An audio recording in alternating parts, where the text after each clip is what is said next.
fans, wherever you may be, welcome back for another edition of the Seahawks Playbook podcast. Join your host, Phil Alvstad, and co-host, sports writer and football analyst Keith Myers, as we talk Seahawks football.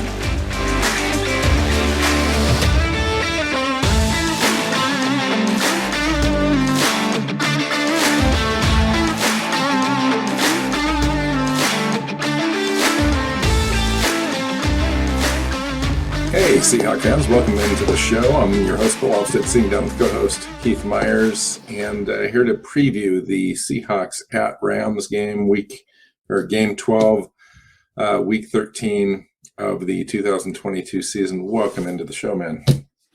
Yeah, this is an important game. It's a very important game. This is this feels must win. And it's not really must win because they can make playoffs without it, but it feels must win. Having lost 2 in a row to bad teams, and you're drawing the Rams at exactly the right time. Cooper Kupp's out, Matthew Stafford's out, Aaron Donald's out, Allen Robinson, Joseph Noteboom, A'Shawn Robinson, all going to miss Sunday's game. Yeah, so you're up against. Of all their star players that took them to a Super Bowl last year, the only one that's playing is Jalen Ramsey. Yeah, right. I mean, Cam Akers is playing, but he's not even starting anymore. Yeah, they were trying to trade him at the deadline. They wanted.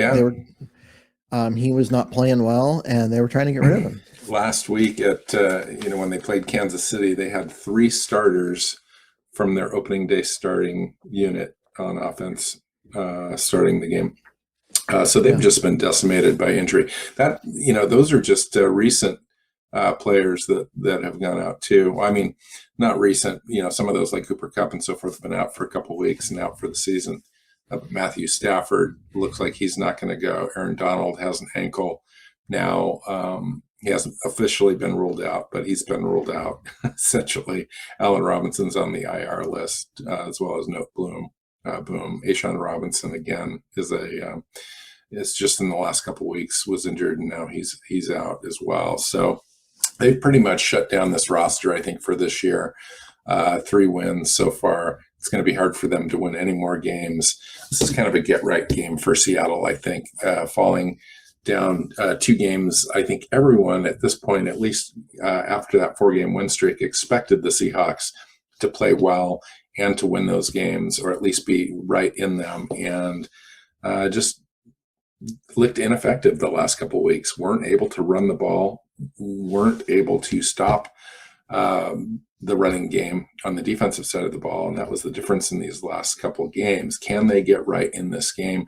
I think they can. If you look at it statistically, Seattle's almost better in every category, both on offense and on defense, even with a mediocre defense as far as the yearly rankings are concerned. Seattle's now in the 22-23 range as far as their overall defense after this last couple of weeks.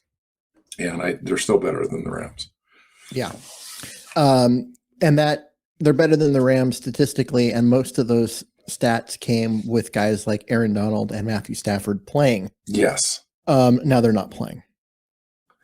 Yeah. I mean, they do stop the run fairly effective, but that again was with A'Shawn Robinson and Aaron Donald stuffing up the middle there. They still have our one of our old favorite Seahawk players, Bobby Wagner, playing Bobby Wagner's now Rams team, especially with Aaron Donald out of there. He's their defensive leader. And other than that, they just don't have a lot. And so Seattle should be able to reestablish a running game in this game. And on the other side, their offense is just really ineffective. They do have a decent running game when they can run, but they have a hard time converting third downs and so forth. If they can't pick up yardage on first and second down, they're really just not good at converting third downs. And so this game could be a long game for them. Early prediction wise, I think it's clearly in Seattle's favor. And it's just a question of how much for me. Yeah. I'm just looking, and the thing that's always scary about the Rams is Aaron Donald. mean, he's the best defensive player in the NFL, at least the best defensive lineman in the NFL, and has been for a decade. And he makes good interior linemen look terrible. And Seattle's weakness is its interior line. So, you know, it's a scary prospect. But him not being in there, that interior to the line better not struggle, because those guys, you know, you've got to be able to go and beat backups. Yes. Second and third string guys. Yeah, for sure. Yeah, and they've got a quarterback playing, if you take a look at the other side of the ball, when Seattle's on defense, Bryce Perkins is their quarterback. If Drew Stafford can't go through just 100 yards last week, 13 of 23 for, 1 touchdown, 2 interceptions, like a quarterback rating of right around 50. It's and they've got Kylan Williams now starting as their running back. Cam Akers is barely playing. I think he had 16 snaps and 4 carries last week. I'm not exactly sure what's going on there. I haven't been paying too much attention to his issues, but clearly that's not working out for them. And a year ago, he looked so good. Yeah. He looked so good. So the Seahawks at this point are 7-point favorites in a road game. Vegas is got no faith in the Rams in this game. Yeah. They shouldn't, but they don't, which is weird to me, because a couple of weeks ago, they had the Seahawks as underdogs to an Arizona team that looked terrible, and Seattle just ran up the score on them. So, this team reminds me an awful lot of the Denver Broncos team. Really pathetic on offense without Matthew Stafford there. It's really bad. And then you've taken out, their best player on offense. And it's just not good for them. Allen Robinson as well is out. Cooper Kupp is the player I was talking about before. They're just ineffective. They can't really move the ball. Their defense is okay though. It's still kind of a top 15 defense. They do things well. They play the run well. Again, that was with Aaron Donald and Ashawn Robinson in there for most of those stats. So I'm not sure what to expect with them now. Obviously their attitude is going to be next man up. Bobby Wagner's still there, orchestrating the whole thing. I just don't think that they have the talent now to be able to make a difference, especially with Ken Walker, who really needs to break out, wants to break out. I know that offense really wants to try to run the ball, especially against this depleted Rams team, and just kind of dictate terms on them. And I expect them to be able to do that, especially with Aaron Donald out. What are your keys to the game? They need to be able to establish the run. I mean, that's been the reason why they've lost the last 2 games. I mean, the defense struggled at times and all of that, but they averaged 1.7 yards 2 weeks ago, or 3 weeks ago, 2 games ago.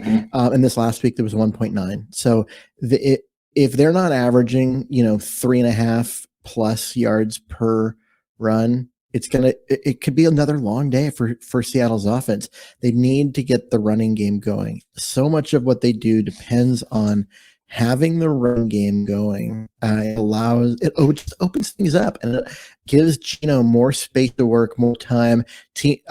Opposing pass rushers aren't able to come after him on every play. They've got to be able to get Ken Walker going. I agree. I mean, coming into this game, statistically, the Rams were the best run defense team in the league.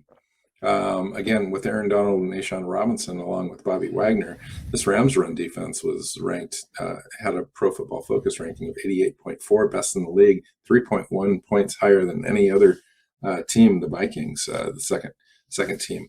But now that you've got Aaron Donald and Ashawn Robinson out, there's really not much to stop the run for the Rams, other than their backup players. And they still have Bobby Wagner. They still have Bobby Wagner, but he plays behind the line of scrimmage. I mean, they just don't have any scrimmage guys. They get Greg Gaines playing nose tackle. He's pretty decent. I mean, Seahawks fans know him from the University of Washington. Other than that, mean, that's it. That's it. Yeah, we're used to seeing Bobby Wagner's name up near the top of the NFL in total tackles, and he is what 15th, way down from where he would normally be, and especially when you think about Jordan Brooks being number one, right, with 122 total tackles. Bobby Wagner's got 90. He's 32 behind, and to me, that's difficult, because what that tells me is either he's not getting as much help up front, keeping him clean, or he's not getting to the ball because he's not able to. He just doesn't have that quickness he used to have. So it's, he's still Bobby Wagner. He's still one of the smartest linebackers in the league, but I wonder physically if he's lost another step. It's entirely possible. I understand he's been playing okay, and he's still Bobby Wagner, but without any protection up front, I think he struggles in this game. On the other side of the ball, if you take a look at one of the other keys to the game, is Seattle's ability or inability to stop the run. We've just had problems early in the year and in the last two games that resurfaced where we just haven't been able to stop teams at all. And so I would imagine the Rams would try to establish a run in this game. Seattle's allowed the fifth most points and the third most yards in the NFL. They rank 29th in rushing yards allowed. So I think that's one approach that the Rams could try to establish in this game, just to keep their offense going, give them any chance at all. And then as far as individual matchups are concerned, you got to be looking at DK Metcalf and Jalen Ramsey. That's one of the funnest matchups out there. As far as if you just take a look, yeah. I'll say last year, the Ramsey got the better of Metcalf. That's true. And he's like the only corner who really got the better of DK Metcalf.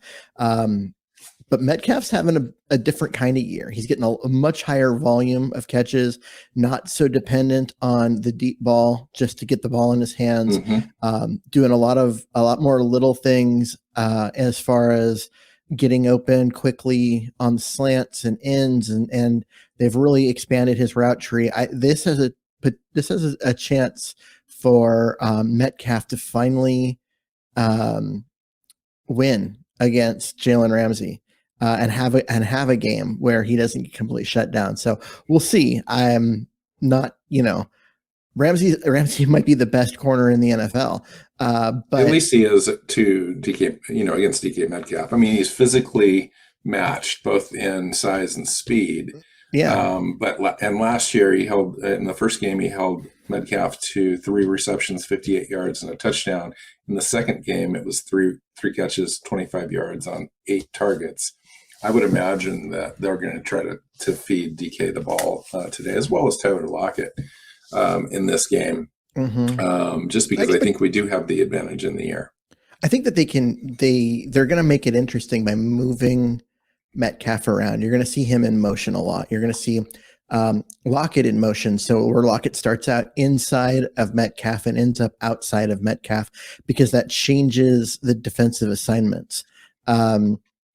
And to see if they can get Ramsey off Metcalf and just play to basically into the scheme and how things are set up. Because if you can get Metcalf on anybody else, he can beat them deep. Yeah. And so I want to see them try and do that. I expect to see them do those kind of things. I agree. One of the other matchups that I'm going to be watching now too, especially with Aaron Donald and A'Shawn Robinson out, is Bobby Wagner against Ken Walker the third. I want to see Ken Walker establish the run. Bobby's going to be in there probably being asked to make more plays on the ball with those two out. And I would imagine their defensive line is going to be bleeding a little bit more, and Bobby's going to be making plays further downfield, and that will test Bobby Wagner's speed in this game. I think Ken Walker is clearly a faster player right now, And Bobby was chasing even a couple of years ago. I don't know where he's at right now, but that'll be interesting for me to watch and kind of see where Bobby Wagner is as far as his athleticism. Agreed. I mean, Ken Walker can run away from anyone. And early in his career, Bobby Wagner had serious speed for a linebacker, but he doesn't anymore. I mean, he's an older player, but he's still really smart. And can he get himself in position, get into gaps, make those plays? Or can Seattle establish some blocking and get up on him? I agree. I think it's going to be a fun matchup. Wagner's such a good player. He's a first ballot Hall of Famer. And I don't say that just because I'm a Seahawks fan. Like, he is like 7-time All-Pro. Yeah, he's All-Pro this year. I mean, they've got him listed as being, second best. He leads the league in votes for linebacker. So, I mean, he's still being recognized anyway. Yeah, I mean, he's just a fantastic player. And even if he's lost some physically, like, okay, he's still Bobby Wagner. And so getting a chance to see how he matches up against a guy like Ken Walker, who can cut outside and just take off and outrun anyone. Bobby Wagner was asked in a press conference what he thought of Ken Walker and facing his old team this week. He said, well, I guess it's just another player I can tackle. And just kind of shrugged it all off. That's such a Bobby Wagner statement. Like, oh my God. It's just another player I can tackle. One of the other matchups I'm going to be watching is Tariq Woolen. Haven't talked a lot about Tariq Woolen lately, Keith, but the only player on the Rams offense that scares me at all is Van Jefferson. He's like the only guy left that has any playmaking ability. Who's going to get him the ball? Exactly. Who's going to get him the ball? I don't, but when they do get the ball out, it's going to be Van Jefferson trying to make those receptions. And Tariq Woolen, I think, has just been so impressive. Even in the times that we haven't talked about him, or the times that he's intercepting the ball, he's still one of the top corners in the league right now as a rookie. And I think he's probably the first or second best player on Seattle's defense. Oh yeah, I would agree with that. When you take a look at the consistency and the completion percentage against him, the yards allowed after catch, the interceptions, the plays on the ball, etc. I'm so excited to watch him as a pro, and I'm looking at this because if they shut down their pass game, it's over. There's just nothing left for the Rams to do. They're not going to score points. They've scored more than 20 points 2 times this year, and usually their average is 14, which is, I think, near league low. Yeah. I mean, we haven't talked much about Tariq Woolen lately because there's not a lot left to be said. He's a rookie. He's fantastic. He is second in the NFL in interceptions and top 15 in passes defended. So when he actually gets a hand on a ball. And they've stopped throwing at him. And that's the other part. They are throwing at Mike Jackson's side over and over and over again because they're afraid to throw at Tariq Woolen. Opposing teams are. And when you start affecting game plans the way that he has, yes, you're an elite player. He's an elite player. Yeah. I know, it's exciting. It's exciting because we've solved that. We had that for a long time with Richard Sherman. We didn't have it for a while. We drafted a couple players that didn't work out. And now that we have one, it's really nice to have that again. Now we can kind of build a team around that, at least in the secondary. You can get free safety that plays really well with him. They feed off each other. I think Diggs is okay, been playing better as of late, had a couple interceptions in the last game.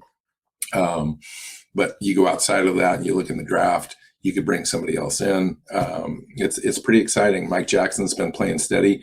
I advocated for possibly looking at a corner in the draft or in free agency to kind of help and supplement that, maybe increase that play just a little bit.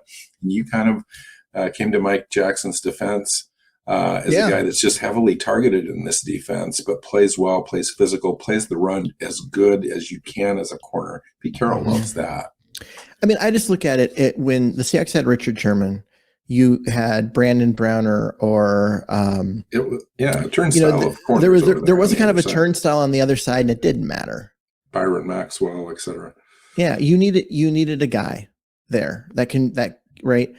Jeremy Lane was that guy for a bit, and you need a guy there that can do his job, because you can roll coverage away from the elite corner side, and they don't need as much help. And Mike Jackson he's that guy. He's long, he's physical, he plays the run well, he tackles well, and you can give him enough help because you have Turi Quollen. You can give Mike Jackson enough help. You don't have to upgrade that position. If you can, sure, go for it. But it's a luxury. It's a luxury. I mean, you need the elite corner. They have that. The other corner on the other side needs to be adequate, good, above average, because you can give them enough help from the safeties to really shut down the passing game to that side as well. And honestly, with the cap situation and all of that, use your money elsewhere. I think Mike Jackson's fine, especially when you've got Trey Brown, who's, getting healthy and ready to play. Agreed. Yeah, and they're going to test that out. They're going to give him some more snaps, and we'll kind of work him in with Mike Jackson over there in Tennessee. Mm-hmm. But depending on matchups, that's the nice thing. They're going to have 3 quality starters as they head into the end of the season and possibly into the playoffs. That's a good problem to have. One of the other key matchups in this game is our entire defensive line against the Rams' offensive line. The offensive line there is decimated, I think, more or less, but they still have Rob Havenstein and company there, but there's just not a lot of talent. So I would like to see, in the 4-game win streak that the Seahawks had, they had 19 sacks, led the NFL during those 4 weeks for sack totals and pressures. Uchenna Nwasu was having an outstanding season. In the last couple of games, our pressure has just not been there. Our sacks haven't been there. I need Uchenna Nwasu to really step up and have a good game against this depleted offensive line, against a quarterback, an inexperienced quarterback, and Bryce Perkins. I don't even know who Bryce Perkins is, to be completely honest with you. But let's get after him. Let's reestablish this thing, even if it's against a depleted Rams team. These are the kind of games and against the kind of teams that you want to reestablish things. You kind of want to get on track. You want to get your players used to making plays down the stretch. And this is one of those games where I'm fully expecting the Seahawks to step up. This is a point in the season now where we're in early December. Pete Carroll has this team ready to go, and you've got to play well. If you're not playing well at this point in the season, then you're really limping into the playoffs if you get there, and you're not going to do anything. So let's go out and try to, muster this thing up and play well. I just think I'm ready for that. I don't know exactly what's happened in the last couple of weeks. I don't know why we've saw depleted run defense and players just not making plays. These teams weren't world beaters as far as rushing teams, and now Josh Jacobs for the Raiders is a really good running back, but you can't allow 300 plus yards from the line of scrimmage against the guy. And we had the third most yards against our defense last week in franchise history. That's crazy. So let's kind of fix this thing. Yeah. And it's, you say that, and then that many yards on the ground against the Raiders, those Bo Jackson flashbacks come back, and I swear the PTSD from that game in the 80s is still strong. I was at that game. That was a Brian Bosworth moment, if there ever was one, where Brian Bosworth just got trucked as he tried to make a play on Bo Jackson in the end zone. And that was the same game Bo Jackson had like a 79-yard scamper around the outside edge, didn't get touched, and ran straight into the tunnel. Yeah, I always refer to that to the game that when Bo Jackson ran for 890 yards against Seattle. I don't think he actually ran for that much. I think it was like 270 something, but the game was so painful to watch. Yeah. You knew on every play he was going to get the ball and he was going to run someone over and get a pile of yards every single play, and you couldn't stop it.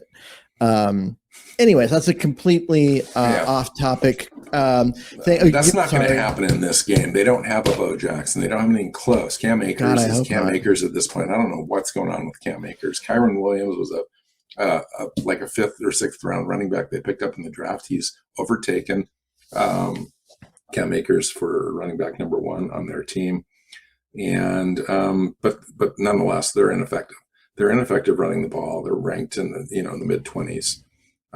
Running the ball, and then passing, they're even worse. Even when Matthew Stafford was in, with Cooper Kupp going down earlier, 3-4 weeks ago, and then the Allen Robinson thing not really working out. This offense has been anemic this year, and they were a Super Bowl team last year. So the drop off is so pronounced. It's crazy. It's like it's the confluence of their worst nightmare. The Rams have been so lucky for so many years as far as injuries are concerned. It seems like things are starting to catch up with them this year. You combine that with Matthew Stafford's contract and all their other contracts. I just paid Aaron Donald a boatload of money this offseason. He's now injured for the first time. I think this is the first game he's ever missed, Keith. God, that feels accurate. I don't know if that's true or not, but I think I read that somewhere. I don't have a quote, but I thought I saw it's certainly earlier. The first time he's ever missed a game against Seattle, because honestly, every single game, when I was writing about this team, like people would comment and they'd be like, "Stop talking about Aaron Donald. You're a Seahawks writer." And I'm like, I can't help it. He just dominates this team every single time. Well, here's the deal. I don't know that there's really any point in talking about this thing further. I think they're so depleted. They've got so many different backups and so forth playing in all sorts of different positions. I'm just honestly not as familiar with their roster as I have been in years past. They just are decimated. And, Seattle's just got to take advantage. You've got to play the team that's in front of you. The Rams have 3 wins. I don't know if they're going to win again this year. They're in competition for the Broncos. In fact, the Broncos and the Rams play in a couple of weeks.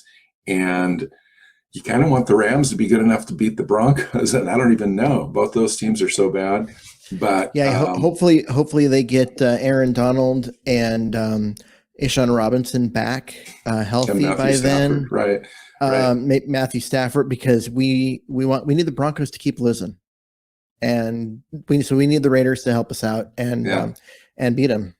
Yeah, well, you can take a look at the Broncos roster, and we keep bringing up the Broncos. I get that. We're not going to talk about them too long, but you take a look at their schedule, and Keith, I'm serious, man. They might win one more game, and that might be against the Rams. And if they don't beat the Rams, I don't know if there's anybody else on that schedule that they can beat, especially after losing to the Panthers.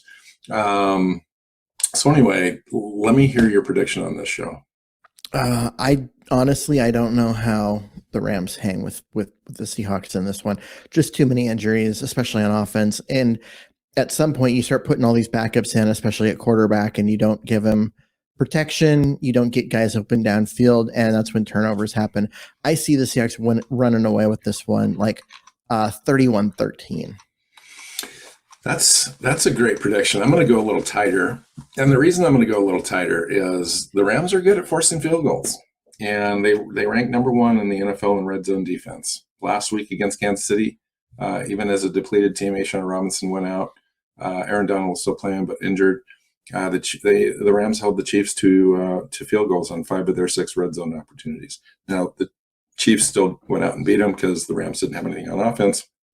But I think their defense can still play, and it worries me a little bit. I need to see a couple things out of the Seahawks offense this week. I need them to convert on third down opportunities at like at least a 50% clip. And then when they get into the red zone, I need them to score. I need them to score touchdowns and not settle for field goals. Those two things, no problem. We beat them by double digits. If they struggle in the red zone, if they have a turnover untimely, if they start kicking field goals,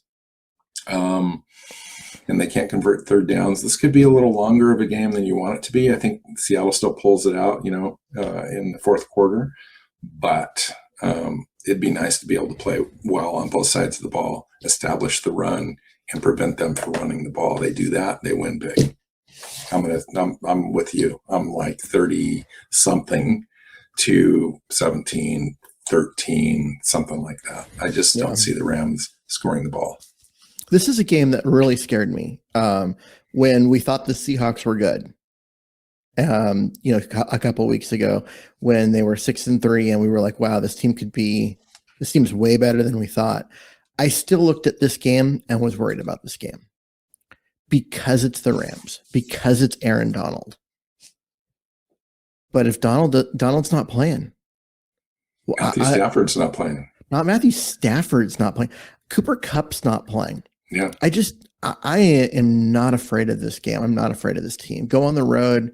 It should still be an easy win. The Seahawks are the better team. Yeah. Yeah. This is like playing Arizona or the Broncos, at this point, like you fast forward and we play the Broncos now, it's the kind of the same team. They got a decent defense and a horrible offense. And we just need to be able to take advantage. And I think we will. Not quite as bad as playing Houston, but it's in that range. These are some bad teams. The Seahawks. The Rams are going to be in contention. I don't think that they have their first round pick anymore. Still, right? That the Detroit Lions have this pick this year, but the Lions are going to be picking for the Rams in the top 5. That's where the Rams are this year. They went to the Super Bowl last year.